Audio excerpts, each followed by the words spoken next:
Hey, salut tout le monde, c'est Ghost. Aujourd'hui, on va parler des manies et plus précisément celles des Japonais. Alors certaines sont étranges, d'autres drôles et d'autres complètement stupides. Mais en même temps, c'est ce qui fait le charme du Japon, n'est-ce pas?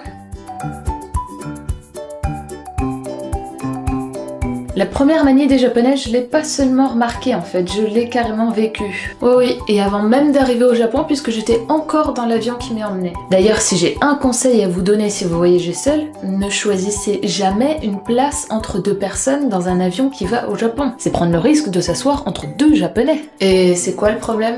Ben justement, que ce soit dans l'avion, le train, le bus ou même sur un banc, pour un Japonais, un voisin de siège égale un coussin. Déjà que 12 heures de vol c'est super long, mais si en plus t'as une tête de 8 kg sur chacune de tes épaules, c'est l'horreur. Et le pire c'est que j'osais même pas me lever pour ne pas les déranger. Comme disait mamie, trop bonne, trop conne, hein. Alors quand t'es dans le métro et que tu vois un japonais essayer de se libérer de la tête de son voisin, c'est franchement assez drôle. Mais quand t'es à sa place, c'est pas très cool. Limite, avant de s'asseoir au Japon, faudrait tester l'état de fatigue de ses voisins.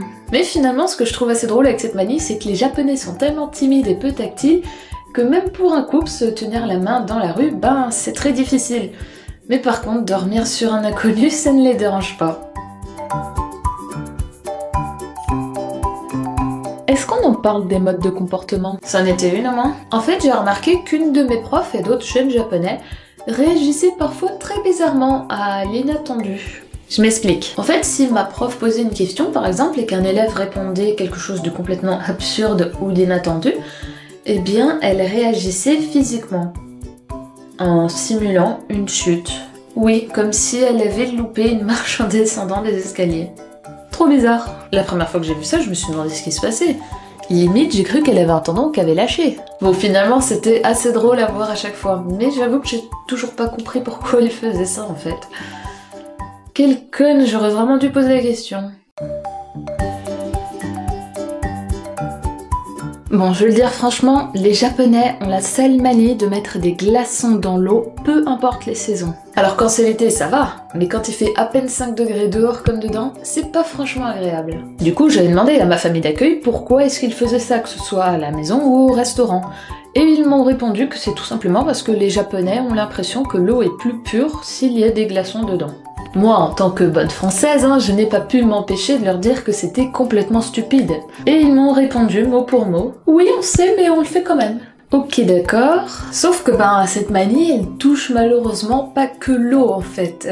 Vous êtes déjà allé à l'Oktoberfest au Japon? Vous savez, ce festival de la bière qui n'a lieu normalement qu'en octobre mais qui dure toute l'année au Japon? Bon, j'y suis allée 3 fois. Une première fois à Sendai, une deuxième à Yokohama et une dernière à Tokyo.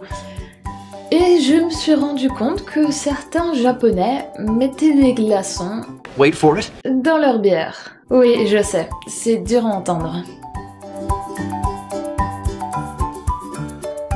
D'ailleurs, en parlant d'Oktoberfest, pendant que j'essayais d'oublier l'outrage fait à la bière, je regardais par curiosité ce que mangeaient les Japonais. Deuxième erreur. Parce que je me suis rendu compte que beaucoup de Japonais, enfin surtout des Japonais je veux dire, mangeaient les frites Wait for it. avec des baguettes.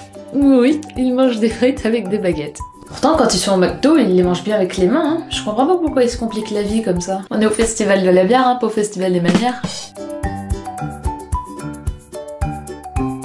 Bon, je pense que vous le savez tous maintenant déjà, les Japonais adorent la France.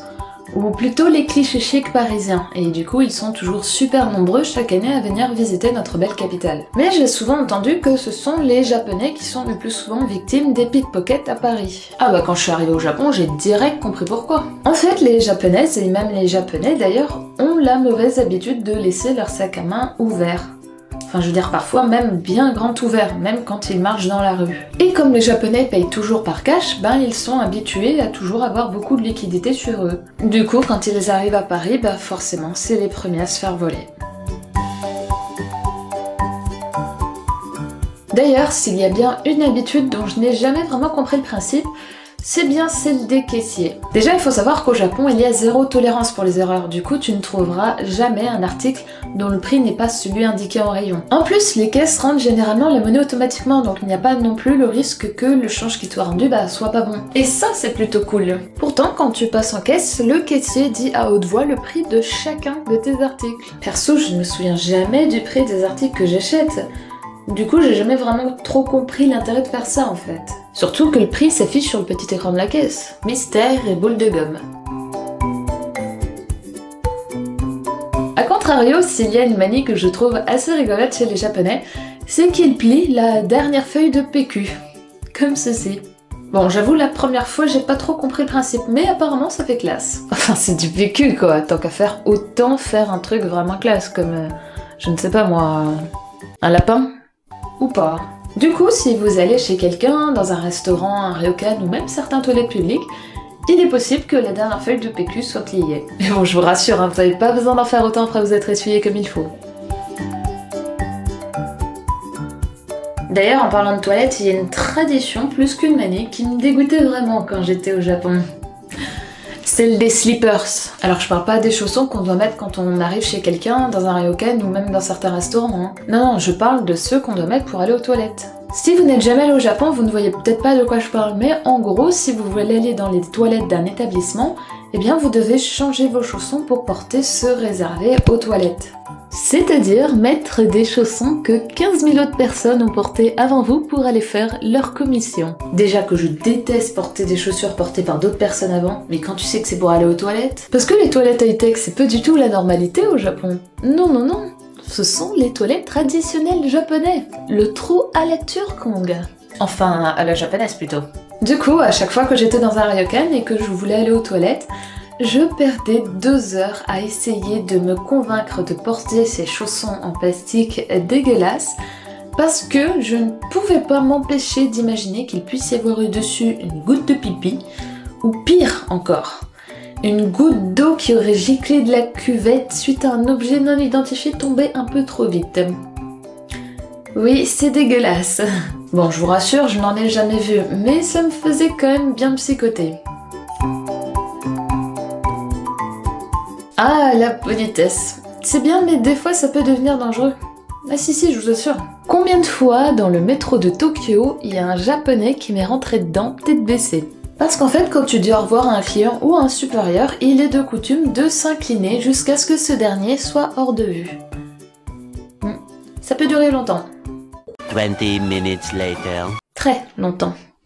Sauf que pour pas perdre de temps dans le métro, eh bien les Japonais continuent de saluer leur chef tout en marchant généralement dans la direction inverse. Alors oui, forcément, hein, c'est un peu compliqué de regarder devant soi. Je ne sais pas vous, mais moi j'adore les ramen. Bon, par contre, je ne sais pas les manger. Hein. Enfin, pas à la japonaise.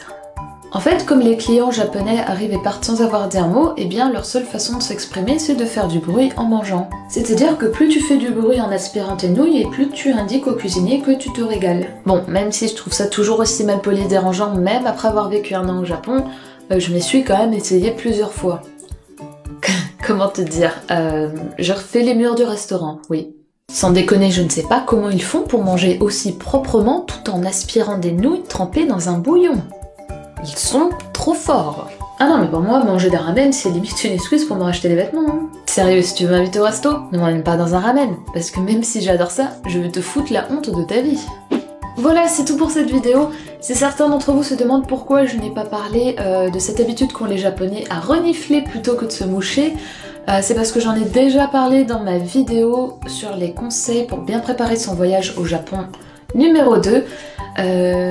J'en ai parlé avec une anecdote bien dégueulasse, hein, donc si vous n'avez pas vu, bah c'est le moment pour le faire. J'espère en tout cas que cette vidéo vous a plu. Si c'est le cas et que vous en souhaiteriez une autre dans le même genre, dites-le moi en commentaire. Ça me ferait aussi énormément plaisir si vous pouviez mettre un pouce en l'air pour qu'on puisse dépasser les 300 likes.